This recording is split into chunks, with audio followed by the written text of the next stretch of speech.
So what do you think about that? I think that's pretty disgusting, isn't it? Yeah, I'd agree. That's pretty disgusting, yeah. I'd agree. Hi there. This past weekend, I took part in my first Cube of Truth outreach event. For those who aren't familiar with the Cube of Truth, it's similar to Earthlings with more structure, and if you're interested in learning more, I'm going to put together a separate video about my first experience with it. It was a great day out, and it was so motivational to see so many people turn out for the animals, and it was a really well-run event, and I actually got to record 2 interviews out of it, so I'd like to share those with you now.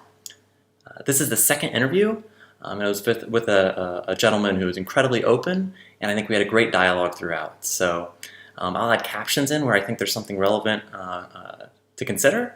Other than that, I hope you enjoy. So, It's me. what's been your experience with veganism thus far in your life? My experience of it. With veganism, yeah.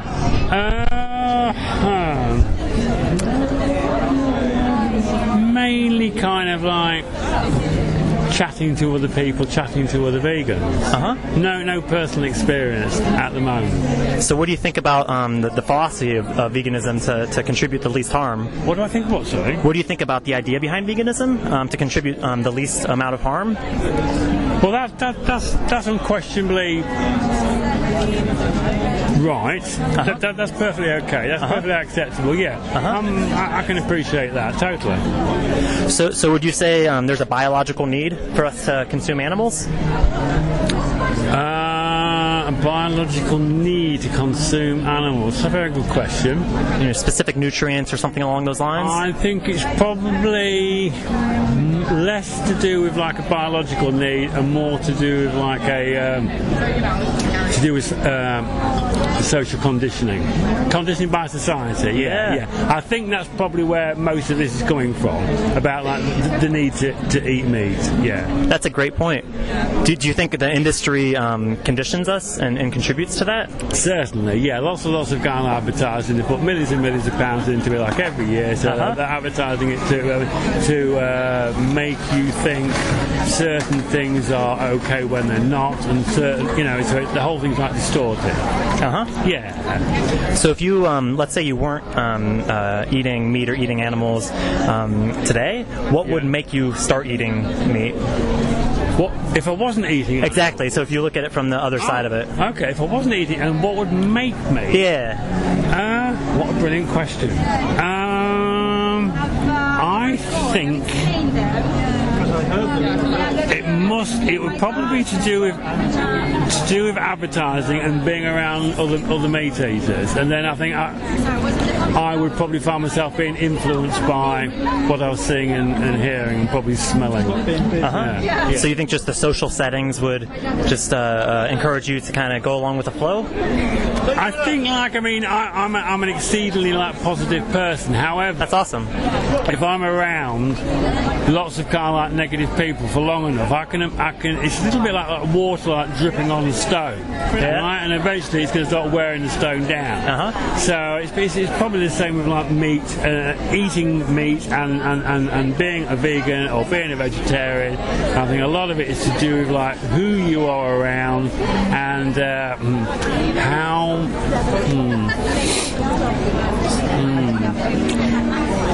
The beliefs that we've got are built up from previous experiences, and I think a lot of people, what they do is they kind of like think that their beliefs are kind of like reality when they're not. It's just like everything's kind of like open to question. But we get stuck in these like reality tunnels, and we think that whatever we believe in is right. Okay, but I think everything's open to question, and I think especially like with people like eating meat, it's like those people are not kind of like inherently like bad people. I agree. Right? There's something kind of like, but it's like they have been brought up having certain experiences, and they've like attached like positive kind of like reasons behind eating meat. That's why they do it. Yeah. So, but if they were kind of like prepared to open their minds to learning something new, I think a lot of people would probably give up meat very, very quickly. Yeah, that's a great point. So you mentioned that if you weren't eating meat, you might because your social network does. Do you think if your social network was vegan, you might be more likely to be vegan? I think so, yeah. But I've also got I've been conditioned by society the same as everybody else. So I've got certain beliefs, and it's like at the end of the day, when somebody says to me, "Am I vegan? Am I vegetarian? Or am I a meat eater?" I'll say no. I'm not none of that. I don't actually have a label. I don't really want to give myself a label because then if I give myself a label, then I've got to kind of live within the confines of a self-imposed.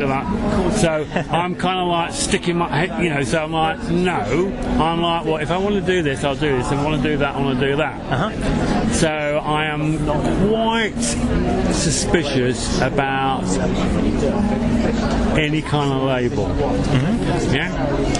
Yeah, and I think that's a great point, and I guess in societal labels, I guess it's important to normalize it, that it is a widespread thing. And I guess going back to the animal sides of it, do you think that it's possible to consume animals without contributing to animal cruelty? Highly unlikely.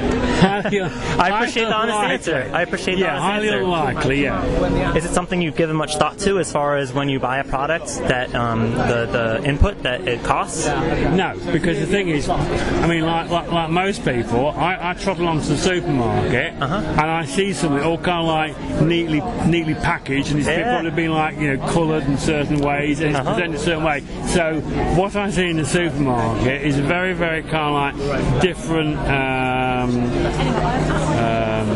view of meat than I would have if I was walking around a farm and I was seeing cows in fields. So it's a very, very different thing. It's the same as fish, isn't it? And you see it in the supermarket, it's well, that does not look like it at one time had been swimming around in the sea. Right. It just it's so kind of disconnected. So I think that's one of the biggest problems for a lot of people. They're having some difficulty separating what is kind of what has been a living thing, and then there appears to be a big gap between perceiving that as something that's actually happened and what it's transformed into. And I think a lot of people, they're not exposed to, or they don't choose to kind of watch videos like this because it's too kind of it's too far away from what they normally kind of experience in their lives. And if they see something which is slightly kind of it's a little bit too painful, it's a little bit too disgusting, or whatever it is, and their minds will switch off from it because they're simply not kind of used to it.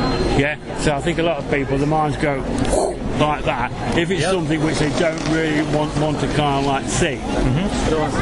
Yeah, and that's an excellent point. So do you think if you met the animals that contribute to the products you buy, that you might consider not buying them anymore? Does that make sense? It makes perfect sense. Yeah.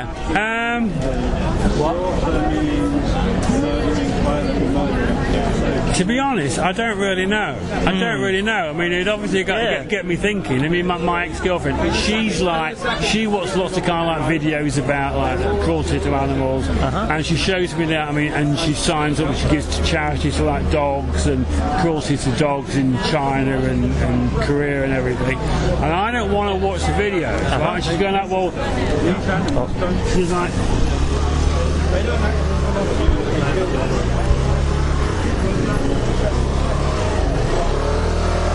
She's going you need to look at them. You need to look at these videos so you can educate yourself. I said, well, no, I know what's going on. I've seen that, and I know how it makes me feel, right? And I don't particularly want to put that inside my head right now. Thank you very much.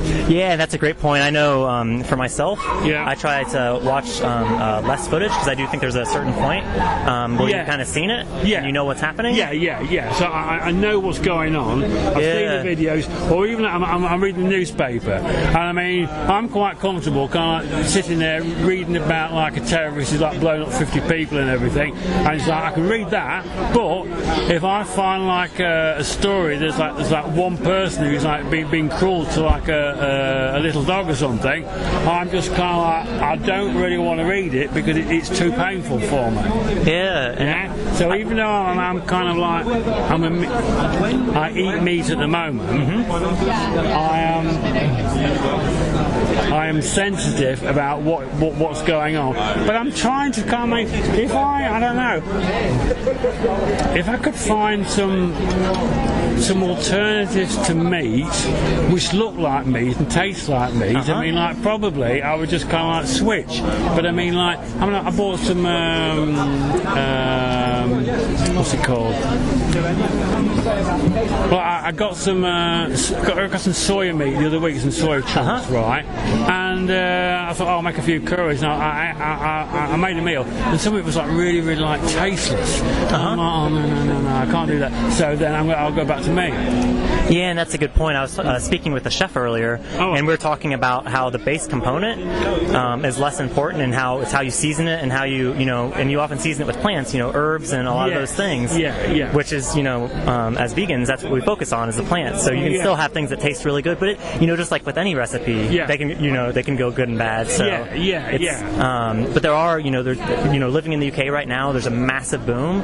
Everything you desire: vegan ice cream, vegan pizzas, vegan burgers, vegan sausages, literally you name it. Ice cream? Yeah. Oh, really? They use oftentimes soy milk or coconut milk. Oh, okay. And variants of that. Right. Basically, if you can name a nut, there's a milk variety of it. So cashew milk, everything that's out there. Okay. They make a chocolate soy milk I really like at the moment to put in my coffees. I have the coffee just so I can have some of the soy milk. Basically, it's that that taste, because it's like a dessert, because it's really chocolatey and delicious. So I think it's for me. I used to think it would limit me embracing veganism. Okay. But in my experience, it's vastly opened up my opportunities to try new foods. I know what a goji berry is now. I never used to know what a goji berry is. Right. So I think it's just a matter of kind of opening ourselves up to trying different things.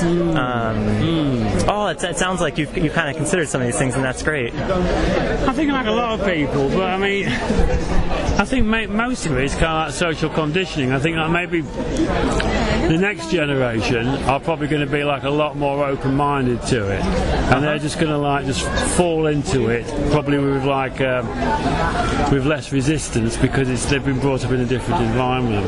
Yeah, and less years of conditioning, to your point earlier. Yeah, exactly. Because I mean, when I was younger, I mean, like if you was like a vegan or you didn't smoke cigarettes, you was considered as a bit strange. So, but now a lot of these things are a lot more kind of socially acceptable. But I think it's mainly down to like social conditioning. Yeah. I would agree with you. Would you? Yeah. I know that's been my experience. Yeah. So what's talking about the industry itself? What's your knowledge around dairy and eggs? Not that much, really. I mean, I know it's not. I know they're not particularly that good for me if I have them on a regular basis. But then again, I think that goes for like many things. And I think anything, even if even if you like do too much exercise, and you can kind of injure yourself. So I think it's trying to keep like a nice kind of sensible balance in most things in life. It's kind of taking things to the extreme. Because I guess in my experience, one thing that I didn't know before that I wish I'd known earlier is what happens to the male offspring. So in both the dairy and egg industry, the male offspring aren't profitable. They have no use to the industry. Oh yeah. So I mean, calves in general are separated from the mother straight away. The females go straight into the same system, and the reason they're separated straight away is to keep them from forming a bond. Cows have 70% more emotional intelligence than humans do, so they have a very intentional. Really? Yeah, it's a really interesting. There's been documented stories where people living near dairy farms will call the police because it sounds like someone's in distress. The police will arrive, and it turns out it's a mother dairy cow calling out for her young for literally days on end until they lose their voice. It's quite really and then I guess the male dairy calves, because they serve serve no purpose are normally killed within the first day, just because there's so many of them. It's more costly to raise them than to. Yeah. So that's. I think it's one of those things that a lot of society doesn't know. So what do you think about that? I think that's pretty disgusting, isn't it? Yeah, I'd agree. That's pretty disgusting, yeah. I'd agree. Yeah, and I guess going back to our previous discussion, getting soy milk or almond milk or coconut milk instead of dairy milk, oftentimes they might even be the same price. So it's really just kind of opening ourselves up a bit. Yes. Yeah. And I guess it's similar with the egg industry. The baby chicks go down a conveyor belt where they're sexed. The females are rooted to be raised for egg production, and the males actually go straight into a grinder, straight within hours of being born, and it just grinds them alive. So it's really kind of one of those, like you say with the dairy industry, it's really hard to understand from the industry's perspective. It's pure. What can this animal bring me in profit? And if that answers nothing. Yeah. So the males get it pretty hard in the industry. So did you know that about eggs? I knew about the males getting like ground up in the machines. I've seen it happening. Yeah. What did you think when you saw it?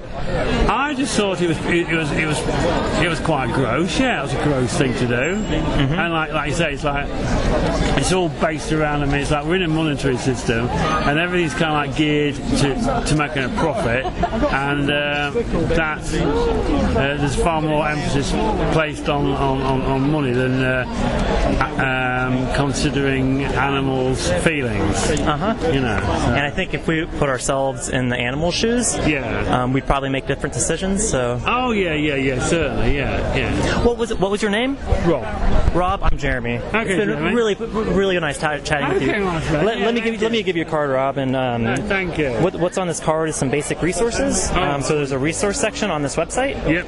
And you can go to that, and I think just the knowledge is power. So it's important just to kind of open our minds, and then at least we can make an informed decision. Yeah. And there's also some resources to kind of get started. And I think the important thing to remember is you can give it a try. Yeah. And you can always go back, but with there's a challenge 22 that you can take that you're basically assigned a mentor to kind of help you along with some of the questions you might have. Which milk do you recommend? What milk do you recommend in some of those? And I meant to ask you. I literally haven't even started it yet, but I have a brand new YouTube channel that literally has 0 followers. Would you be okay if I post it? Yeah. Because I think it's really nice to hear people's perspectives. So thank you. Okay. Thanks a lot. Cheers, Rob.